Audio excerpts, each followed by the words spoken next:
அனைவருக்கும் வணக்கம். Trade and invest சேனலுக்கு உங்களை அன்புடன் வரவேற்கிறேன்.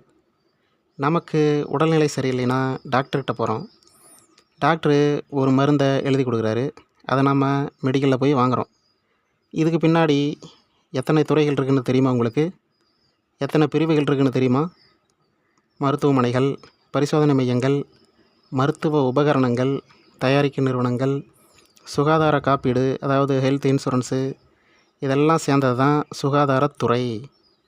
இந்த துறை ஏன் முக்கியம் அப்படின்னு பார்த்தீங்கன்னா, மக்கள் தொகை அதிகரிச்சுக்கிட்டே இருக்குது. வயசானவங்க நிறையா அதிகரிச்சுக்கிட்டே இருக்காங்க. நீரிழிவு நோய், இதய நோய், நீண்டகால நோய்கள் அதிகரிச்சுக்கிட்டே இருக்குது. இதனால் மருத்துவ சேவை இதனுடைய தேவைகள் அதிகரிச்சுக்கிட்டே இருக்குது. கொரோனா சமயத்துலேயும் டெங்கு சீசன் சமயத்துலேயும் நம்ம நிறையா அனுபவப்பட்டிருப்போம்.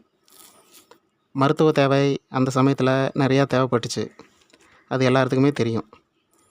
சுகாதாரத்துறையில் உள்ள பிரிவுகள் என்னென்னா, மருந்து தயாரிப்பு நிறுவனங்கள், மருத்துவமனைகள், ஆய்வகங்கள், அதாவது லேபு, மருத்துவ உபகரணங்கள் தயாரிக்கிறது, இன்சூரன்ஸ் கம்பெனி, இதெல்லாம் இருக்குது இந்த பிரிவுகளில். இந்தியாவினுடைய பலம் என்னென்னா, இந்தியா மிகப்பெரிய ஜெனரிக் மருந்து தயாரிப்பில் ஒன்றாக இருக்குது. பல நாடுகளுக்கு மருந்துகளை ஏற்றுமதி செய்யுது. இந்த துறையில் உள்ள முக்கியமான நிறுவனங்கள் அப்படின்னு பார்த்தோம்னா, Sun Pharma, doctor Reddy's laboratories, Cipla, Divi's laboratories, Lupin, Apollo hospital, Fortis health care, இதெல்லாம் முக்கியமான நிறுவனங்களாக இருக்குது.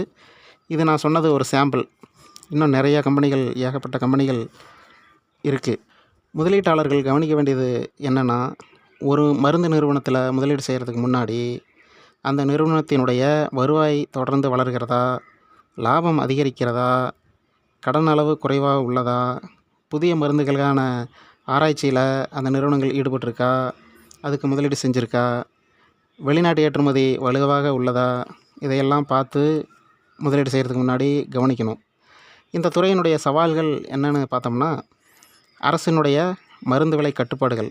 அப்பப்போ அரசு மக்களுக்கு தேவைக்கு தகுந்த மாதிரி மருந்து விலையை கட்டுப்பாடு பண்ணும். புதிய மருந்துகளுக்கு ஒப்புதல் பெற நீண்ட காலம் ஆகும். வெளிநாட்டு விதிமுறைகள் அப்பப்போ இருக்கும். இந்த மருத்துவ கம்பெனிக்குள்ளே நிறைய போட்டிகள் இருக்கும். இவையெல்லாம் இந்த துறையினுடைய சவாலாக இருக்குது. முடிவாக பார்த்திங்கன்னா, மருந்து மற்றும் சுகாதாரத்துறை என்பது மக்களுக்கு எப்போதும் தேவைப்படும் ஒரு துறையாக இருந்துக்கிட்டே தான் இருக்குது. எனவே நீண்ட காலத்தில் வளர்ச்சி வாய்ப்புள்ள துறைகளில் இதுவும் ஒன்று. ஆனால் எந்த நிறுவனத்தில் முதலீடு செய்கிறதுக்கு முன்னாடியும் அதனுடைய ஃபண்டமெண்டல் அனலைசிஸ், அதாவது அடிப்படை பகுப்பாய்வு, அதை நன்கு ஆராய்ச்சி செஞ்ச பிறகு தான் எந்த முடிவாக இருந்தாலும் எடுக்கணும்.